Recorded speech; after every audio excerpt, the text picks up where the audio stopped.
거룩한 주일 예배 가운데 나오신 성도 여러분들을 주님의 이름으로 축복합니다. 예일교회는 주님의 사랑이 묻어나는 행복한 교회입니다. 우리 성도 간에 인사 나누겠습니다. 호산나 다윗의 자손 예수님을 찬양합니다 라고 축복하겠습니다. 호산나 다윗의 자손 예수님을 찬양합니다. 오늘은 종려 주일로서 예루살렘에 입성하신 예수님을 찬양하는 날입니다.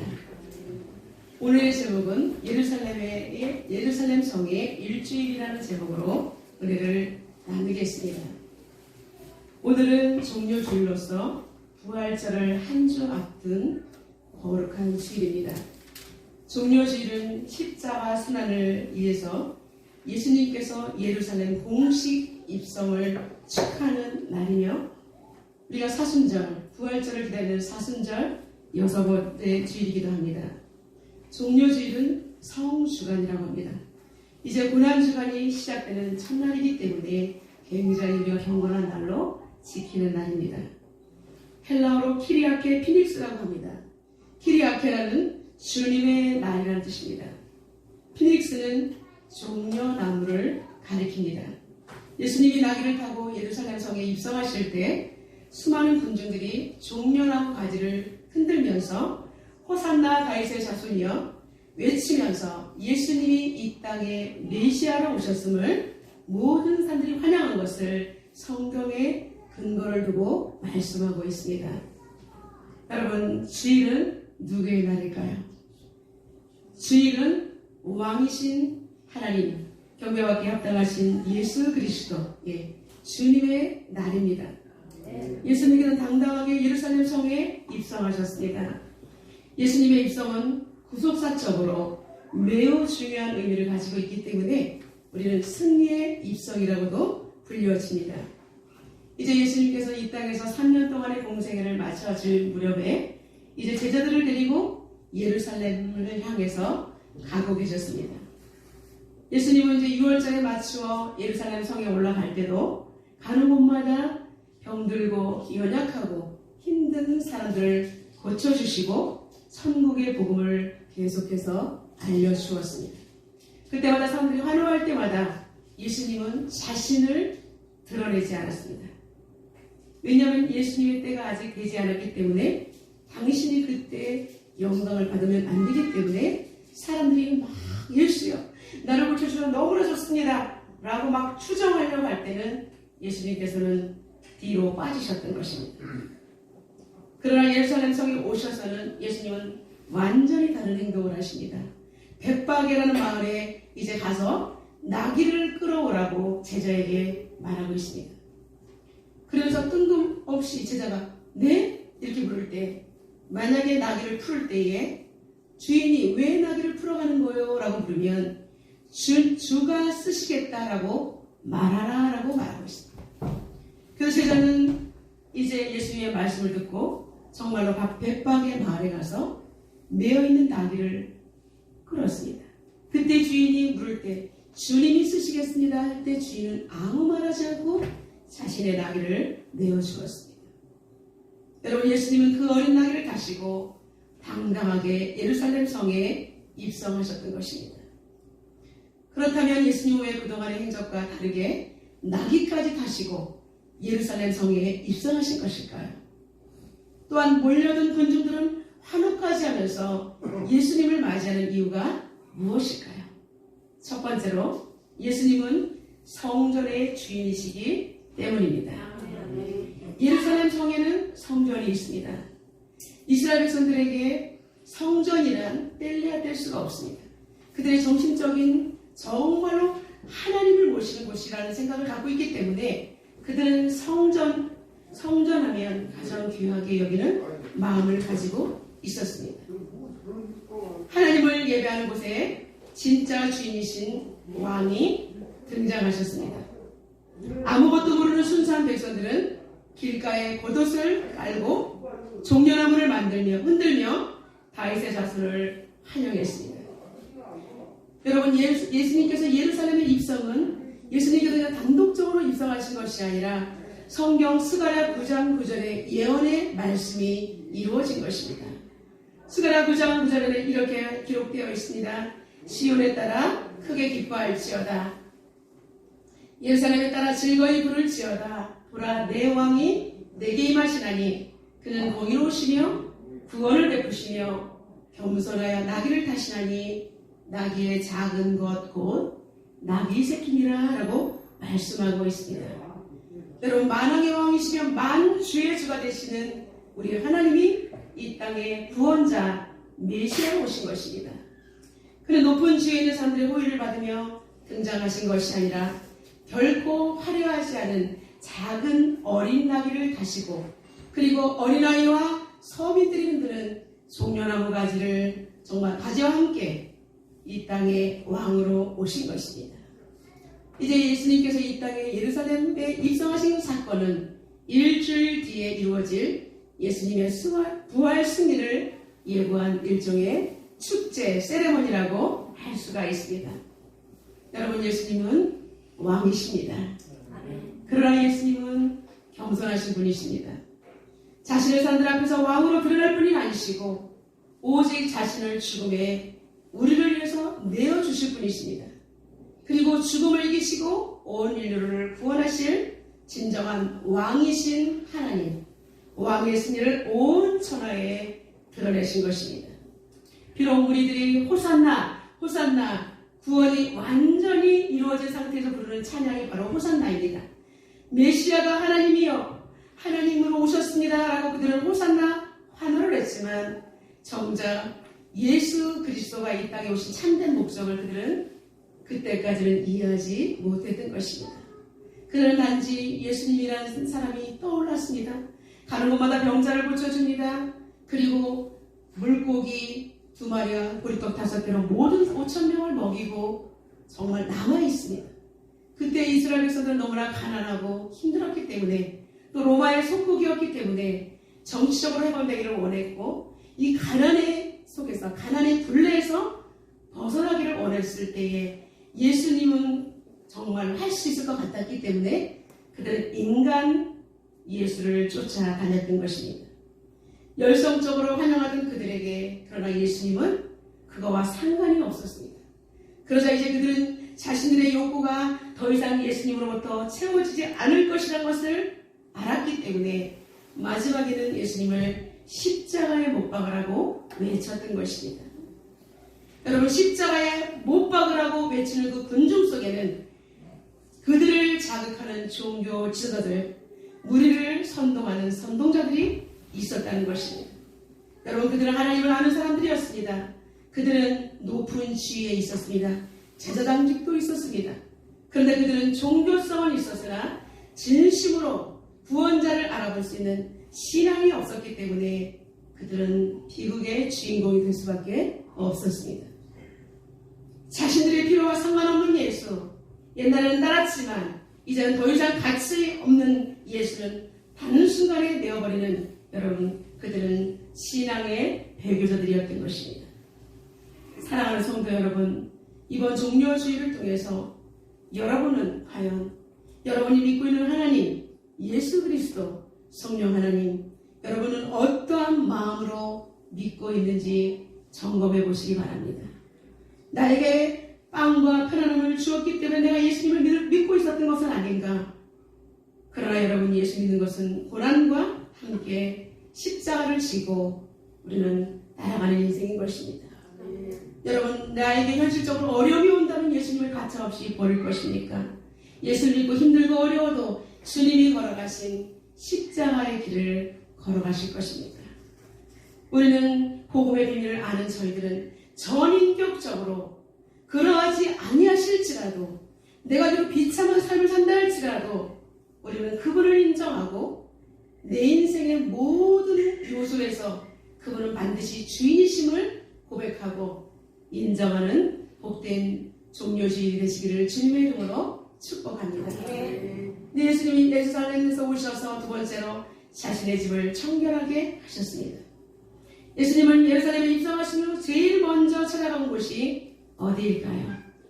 예, 성전입니다. 예루살렘 오시자마자 예수님께서는 오직 관심은 성전이었습니다. 여러분, 이스라엘 백성들이 가장 사모하면서 지었던 성전, 첫 번째 성전이 무엇일까요? 솔로몬이 지었던 솔로몬 성전이죠. 근데 시간이 지나서 성전이 다 무너졌죠. 그리고 그 다음에 스룹바벨이 지은 성전도 다 훼손되었습니다.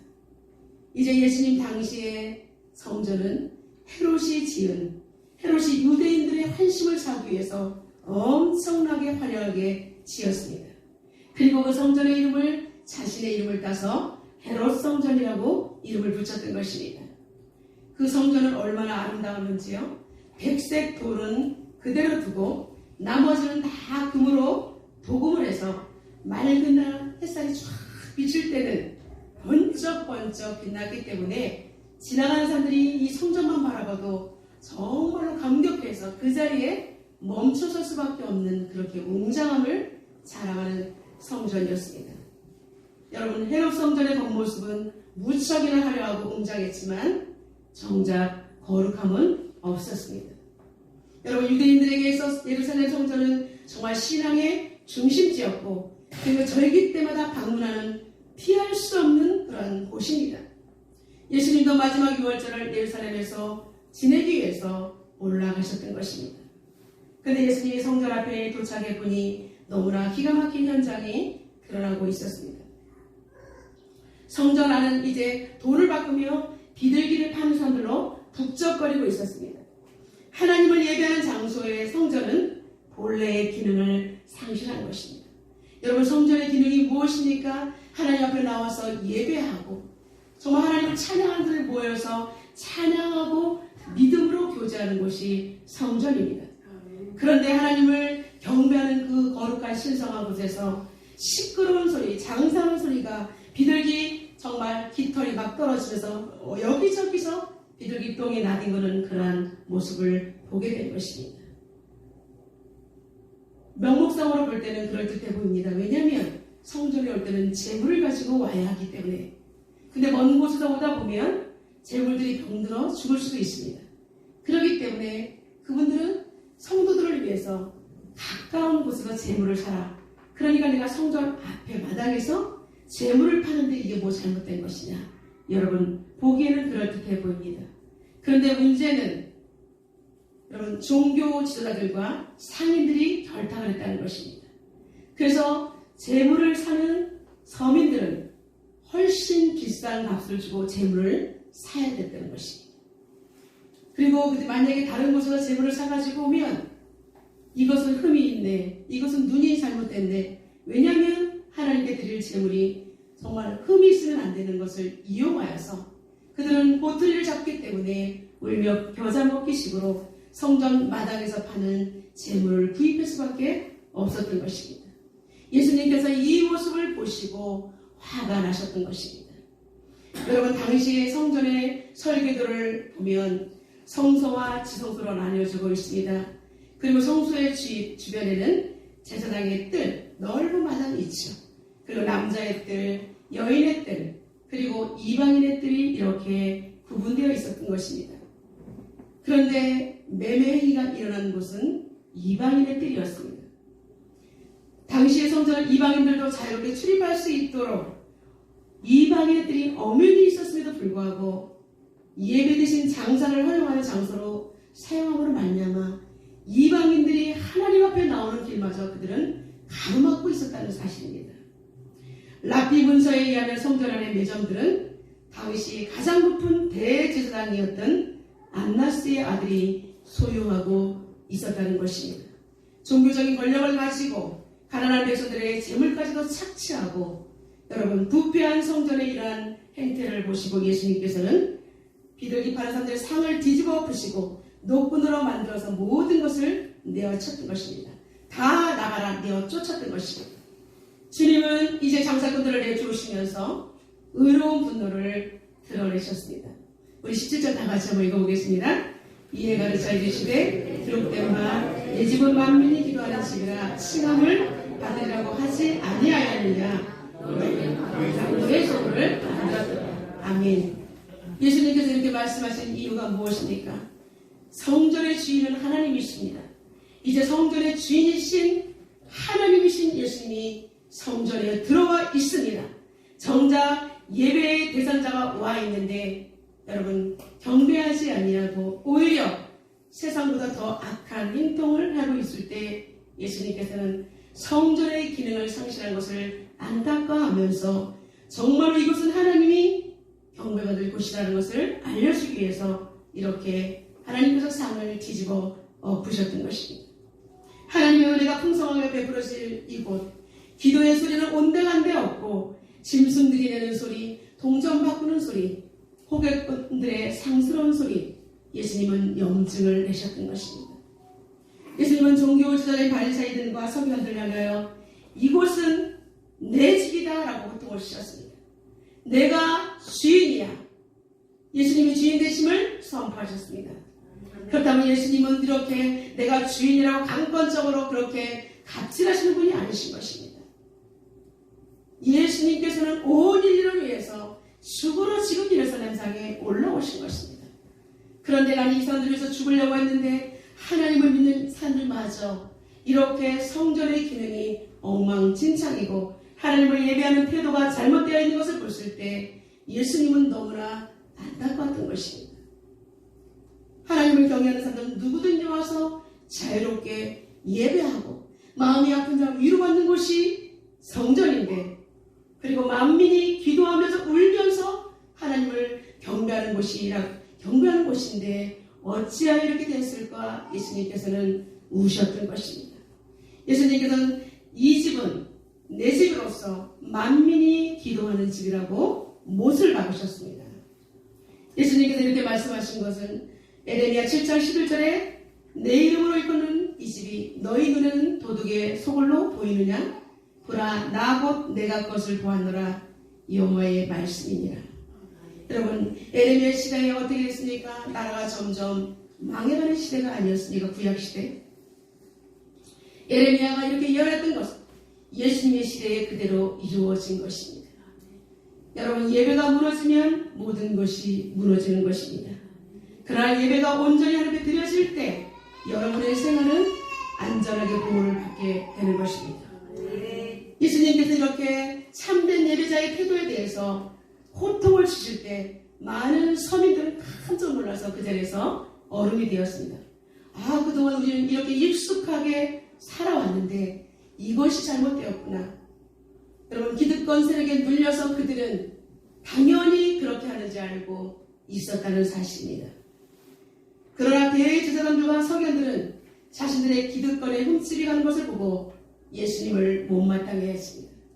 여러분, 서민들은 예수님 호통치는 것을 보면서 내가 잘못했구나, 나는 예배자의 태도를 내가 다시 고쳐야 되겠다라고 바꾸어서 생각을 하는데, 오히려 종교 지도자들은 뭐야, 어디서 나타나서 저렇게 하는 거야, 못마땅했던 것입니다. 그리고 이들은 서기관과 바리새파 사람들입니다. 누굽니까? 높은 학식을 가지고 하나님에 대해서 누구보다 다 잘 알고 있다는 사람들입니다. 그들은 서로가 대립되어 있었지만 예수님을 잡아 죽이는 그 순간에는 서로 공모자가 되고 의견이 하나가 되어서 결국은 예수님을 십자가에 못 박는 주범들이 되었다는 것입니다. 사랑하는 성도 여러분, 오늘날 우리가 예배하는 성전은 어떻습니까? 오늘날 한국교회와 세계 열방교회의 예배 현장은 어떻습니까? 말씀과 기도, 찬양이 울려 퍼질 이곳이 쓸쓸하게 방치되어 있지는 않는지, 그리고 우리가 예배하는 것 같지만 하나님의 영광 가운데 우리가 예배를 드리고 있는지 우리는 정말로 면밀하게 살펴보아야 하는 것입니다. 몸은 와 있는데 마음은 딴 데가 있고, 몸은 와 있는데 여러분 여전히 하나님 앞에 은혜와 상관이 없는 사람들이 있습니다. 여러분, 우리는 건물만 성전이 아닌 것입니다. 우리가 모여서 예배하는 이 장소 너무나 거룩한 장소이죠. 그러나 더욱더 중요한 장소가 있습니다. 그것은 여러분 바로 여러분의 마음의 성전인 것입니다. 여러분의 마음의 성전에 하나님이 들어오셔야 합니다. 하나님의 임자가 있어야 합니다. 하나님께서 거룩하게 계심으로 말미암아 거룩하신 분께서 계속해서 계실 때 우리는 그분의 임재하심으로 말미암아 그분의 기름 부으심으로 말미암아 우리는 행복을 느낄 수가 있고 구원에서 이탈되지 않는 것입니다. 그리고 하나님의 말씀이 계속해서 우리 내면에 가득 채워질 때 성령 하나님의 거룩한 빛이 밖으로 뿜어져 나오기 때문에 우리의 모습을 통해서 세상 사람들이 그리스도인임을 인정하게 되는 것입니다. 여러분, 저와 여러분은 진정한 그리스도인 되기를 주님의 이름으로 축원합니다. 해마다 오는 종려주일 그리고 고난주간, 그럴 때 요 주간만 넘겨야 되겠다 이렇게 생각하지 마시고, 왜냐? 양심에 꺼리끼니까. 그러나 여러분, 내 일생에 정말 나의 마지막 고난주간이라고 생각하면서 우리는 하나님 앞에서 철저하게 십자가 앞에 내려앉는 그런 신앙이 되기를 주님의 이름으로 축원합니다. 여러분, 지진이 일어나기 전에 양서류나 표류들이 대이동을 한다고 합니다. 지각 변동을 그들은 알아차리기 때문입니다. 실제로 수창성 지진이 일어날 때 두꺼비들의 대이동이 있는 것을 저는 유튜브로 보았습니다. 여러분, 전 세계는 지난 3년 동안에 도저히 상상할 수 없는 코로나로 인해서 많은 사람들이 고통을 받고 많은 분들이 이 세상을 떠나가셨습니다. 여러분, 한국교회와 세계 열방을 뒤집어 엎으시면서 하나님께서 교회의 본래의 모습을 찾기를 원하시는 하나님의 귀한 영적 사인을 우리는 발견해야 될 줄 믿습니다. 코로나가 끝나간다고 여러분 똑같이 안심하지 마시기 바랍니다. 또 다른 재앙이 언제 일어날지 모릅니다. 그러므로 말미암아 우리는 하나님 앞에서 정말 세상 사람, 주님을 알지 못하는 사람을 대표해서 우리는 하나님 앞에 민감하게 끼어있음으로 말미암아 여러분의 성전이 건강함으로 이러한 재난이 다시는 일어나지 않도록 준비하기를 주님의 이름으로 축원합니다. 여러분, 교회가 바로 서면 우리는 위기에서 벗어날 수 있습니다. 하나님은 깨어있는 사람을 통해서 일하시기 때문에 수많은 하나님의 깨어있는 사람들이 있을 때 당신의 교회를 통해서 모든 백성들을 보호하시는 것입니다. 세 번째, 예수님께서는 이제 당부하시기를 진실되게 하나님을 믿을 것을 선포하셨습니다. 이제 날이 저물었습니다. 예수님은 그들에게 시달리시다가 이제 베다니로 다시 나가셨습니다. 예수님은 잡히시기 전까지 나흘간 성 안에 들어오지 않으셨습니다. 유대 사람들이 예수님을 잡으려고 혈안이 되어 있었기 때문에 예수님께서는 잠시 베다니 마을에 있었던 것입니다. 이제 제자들과 함께 지나갈 때에 무화과 나무가 있었어요. 말라 있었어요. 예수님이 어제 지나갈 때 예수님이 너무나 배가 고프셨어요. 그랬을 때에 잎이 무성해서 먹을 것이 있나 하고 가보니 아무것도 없었기 때문에 예수님이 무화과 나무를 열매를 맺지 못할 것이다 라고 말씀하셨습니다. 그런데 그 다음날 지나가다 보니 어제 본 그 무화과 나무가 바짝 말라 있는 것입니다. 이것을 보고 베드로가 예수님에게 질문합니다. 예수님, 어제 예수님께서 다시는 열매를 맺지 못할 것이라고 말씀하셨는데 어떻게 바로 하룻밤 사이에 그대로 됐습니까? 너무나 놀랐습니다. 라고 제자들이 이구동성으로 예수님을 쳐다봅니다. 어떻게 이런 일이 일어날 수가 있어요? 예수님이 한마디 하셨는데 어떻게 나무가 죽어 있습니까? 어제까지만 해도 잎사귀가 너무나 무성했는데요. 이렇게 질문하자 예수님은 이렇게 대답하십니다. 하나님을 믿으라. 여러분, 왜 예수님께서 하나님을 믿으라라고 말씀하셨을까요? 믿음이 없기 때문에 내가 열매를 맺지 못하면 이 나무는 죽을 것이라고 말하지 않았느냐? 그런데 왜 상식적으로만 생각하고 믿음으로 생각하지 않는가라고 예수님께서 말씀하시는 것입니다. 여러분, 그리스도인이라면 이제는 말이 아닌 삶으로 나타나는 열매를 강조한 것입니다. 예수님께서 말씀하신 것은 여러분, 잎사귀만 무성한데 정작 열매를 맺지 못하는 것은 나무의 기능을 잃어버린 것입니다. 여러분, 하나님 안에 온전히 거하는 사람은 입술에 권세가 있습니다. 하나님께서 말씀으로 천지를 창조하셨기 때문에 하나님의 말씀을 내 안에 그대로 받아들이는 우리들에게도 우리는 입술에 권세가 있기 때문에 우리는 함부로 말을 하지 않고 칭찬하고 격려하고 사랑하는 언어를 사용하기를 주님의 이름으로 축원합니다. 이 놀라운 기적, 말로 선포되는 이 기적은 하나님을 바로 믿고 그리고 그대로 행할 때 일어난다는 것입니다. 여러분, 우리에게 바른 믿음이 있다면 바른 믿음을 가진 자는 반드시 이 땅 가운데 수많은 응답이 일어나는 것을 보게 될 것입니다. 우리 22절부터 24절까지 다 같이 읽겠습니다. 예수께서 그들에게 대답하여 이르시되 하나님을 믿으라. 내가 진실로 너희에게 이르노니 누구든지 산더러 들려 바다에 던져지라 하며 그 말하는 것이 이루어질 줄 믿고 마음에 의심하지 아니하면 그대로 되리라. 그러므로 내가 너희에게 말하노니 무엇인지 기도하고 구하는 것은 받은 줄로 믿으라. 그리하면 너희에게 그대로 되리라. 아멘. 진실로 진실로 너희에게 이르노니 이 산더러 바다에 던져지라 하면 그대로 된다는 것입니다. 여러분, 단지 마음에 의심하지 않고 그리고 그대로 믿으면 된다라고 말씀하고 있습니다. 그러면서 내가 너에게 말하노니 무엇이든지 기도하고 구하는 것은 받은 줄로 믿으라라고 말씀하고 있습니다. 그러면 그대로 된다라고 말하고 있습니다. 사랑하는 성도 여러분, 오늘 이 말씀 여러분의 생명의 말씀으로 가져가시기를 주님의 이름으로 축원합니다. 여기서 산이라는 것은 감람산을 말하는 것입니다. 감람산에서 보이는 이 바다, 그것은 사해바다를 가리킵니다. 예수님은 이렇게 이 감람산을 던져서 사해바다에 빠뜨린다 할지라도 너희들이 믿으면 그대로 이런 기적이 일어난다라고 말하고 있는 것입니다. 이렇게 예수님께서 비유의 말씀을 하시는 것은 우리가 믿고 하나님의 뜻을 선포하는 자들에게는 불가능이란 없다는 것을 가르쳐주기 위함이십니다. 그리고 예수님께서 마지막으로 기도할 때 우리의 태도에 대해서 정확히 짚어주시는 것입니다. 먼저 하나님이 내 마음의 성전에 거하시는 올바른 영적, 그리고 그분이 떠나지 아니하고 나와 동행할 때, 여러분, 하나님 앞에 전적인 통치를 받을 때 우리는 하나님의 말씀이 믿어지는 기적의 역사가 일어난 줄로 믿습니다. 여러분, 보이지 않는 세상을 우리가 보이기 때문에 금방 정보를 입수할 수가 있습니다. 그러나 보이지 않는 하나님의 나라는 도무지 눈을 씻고 보아도 보이지 않기 때문에 많은 사람들이 믿지 않는 것입니다. 그러나 우리 주님은 말씀하셨습니다. 보지 않고 믿는 자가 복이 있다라고 말하고 있습니다. 여러분, 어떻게 하나님 나라를 믿습니까? 보이지 않는데 어떻게 믿습니까?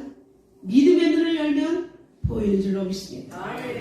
저는 오늘 이 자리에서 앞에 찬양을 목사님 인도하실 때 뒤에서 앉아있는데 눈물이 흐르는 것을 주체할 수가 없었습니다. 설교하러 올라와야 되기 때문에 참았습니다.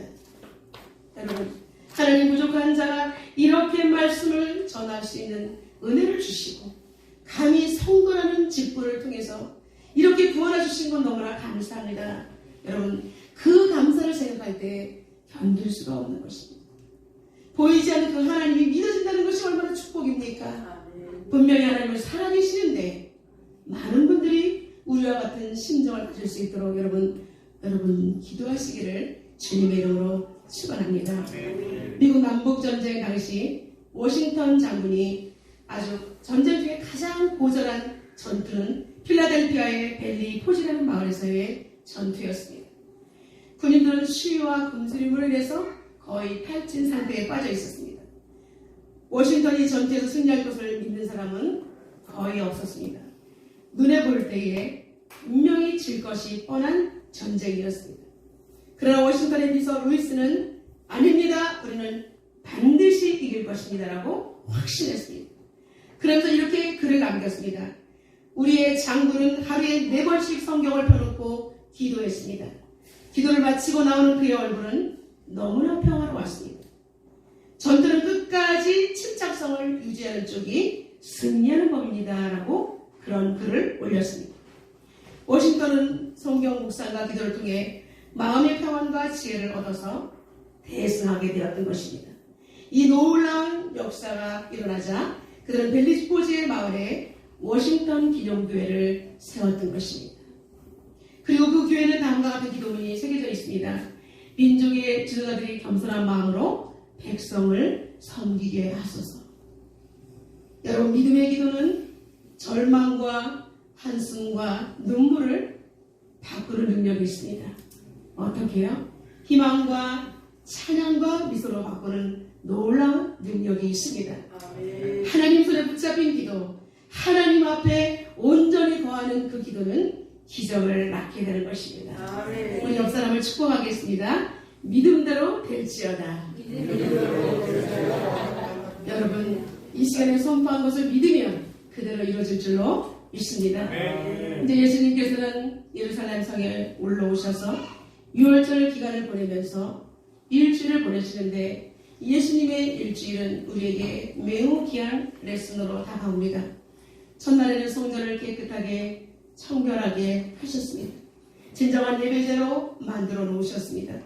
둘째는 성전에서 가르치시면서 연약한 여인의 적은 헌금을 칭찬하시며 진정한 하나님께 드리는 축복에 대해서 말씀하셨습니다. 여러분, 수많은 예물을 드린다 할지라도 중심이 가지 않는 예물을 하나님이 받지 않으십니다.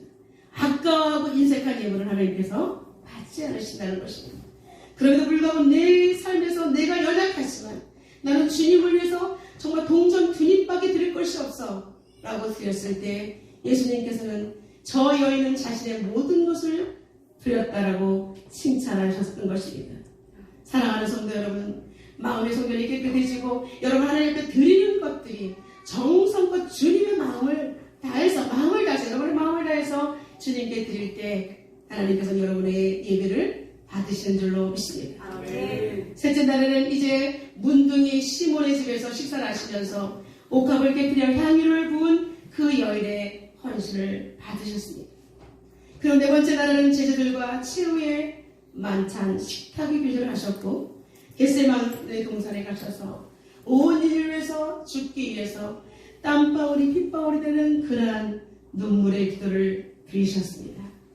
그리고 다섯째 날에는 이제 우리를 위해서 십자가에서 못 박혀 돌아가셨습니다. 여섯 번째 날에는 무덤 속에 머물러 계셨으며, 일곱 번째 날 안식 후 첫날인 주일에 부활하시게 되었습니다. 사랑하는 성도 여러분, 저는 고난주간을 준비하며 예수님의 일주일을 깊이 묵상해 보았습니다. 설교할 때 가장 어려운 것이 고난주간의 설교라고 생각합니다. 부족하고 미련한 자가 이렇게 예수님의 고난을 감히 설교할 자격이 있는가? 정말 하루 종일 설교 앞에서 떠나갈 수가 없습니다. 그리고 하나님, 실제적으로 내가 예수님의 마음을 알지 못하고 어떻게 내가 말씀을 전할 수 있습니까? 예수님은 예루살렘에 입성하셔서 우셨는데 그 울음으로 시작하신 그분의 신경, 일주일을 죽기 위해서 보내시는 그분의 아픔, 그러나 사람들은 아무것도 준비되지 않고 영적으로 무지한 사람들의 모습을 볼 때 예수님은 무너져 내리는 먹먹함, 예수님의 그 마음, 예수님의 눈물이 느껴집니다. 터져나오는 눈물과 가슴 먹먹함을 감출 수 없었습니다. 예수님은 나 같은 죄인을 위해서 금요일에 십자가에 못 박혀 돌아가십니다. 온인을 위해서 자신을 내어주는 거룩한 미션을 수행하셨습니다. 끝까지 다른 사람들이 어떠하든 간에 예수님은 하나님으로부터 보낸 그 사명을 완수하셨던 것입니다. 사랑하는 성도 여러분, 지금의 인생이 어떻습니까? 여러분 많이 힘드시죠? 고통스럽죠? 내 이 문제만 없으면 난 살 것 같다라고 생각하는 문제가 있을 것입니다. 그러나 여러분, 이 모든 것들은 다 지나가게 되어 있습니다. 여러분의 문제보다도 더 중요한 것은 여러분들의 영혼이 구원을 받았는지, 그리고 여러분의 가족이 구원을 받았는지, 또 수많은 영혼들이 죽어가고 있는데 자신들이 죽을 것도 알지 못하고 그냥 살아간다는 것입니다. 여러분은 하나님의 마음을 감히 압니다. 저도 감히 하나님의 마음을 조금은 안다라고 생각하는 성도의 무리 속에 있습니다. 그렇다면 여러분의 인생 가운데 여러분에게 이제 이 땅에서 살아갈 날이 일주일만 남아있다면 여러분은 무엇을 하면서 보내실 것입니까? 저는 주님 앞에 무릎을 꿇고 이 대목에서 내가 감히 어떻게 성도들에게 말할 수 있는가? 내가 먼저 무릎을 꿇고 기도하고 또 기도했습니다. 주님의 마음을 더 깊이 알기 위해, 주님, 제가 어떻게 일주일을 남겨놓고 주님의 마음을 감히 안다고 할 수 있습니까? 하나님 성도인 나는 성도들에게 어떻게 말을 해야 합니까? 라고 주님 앞에 오랫동안 머물러 있었습니다. 주님 말씀해 주셔야 합니다. 주님 말씀해 주셔야 합니다. 저는 설교하기가 너무나 하나님 부족한 자입니다 라고 이때 기도할 때 이때 주님의 음성이 들려옵니다. 사랑하는 종아, 사랑하는 종아. 저를 이때 자신 주님의 음성을 들었습니다.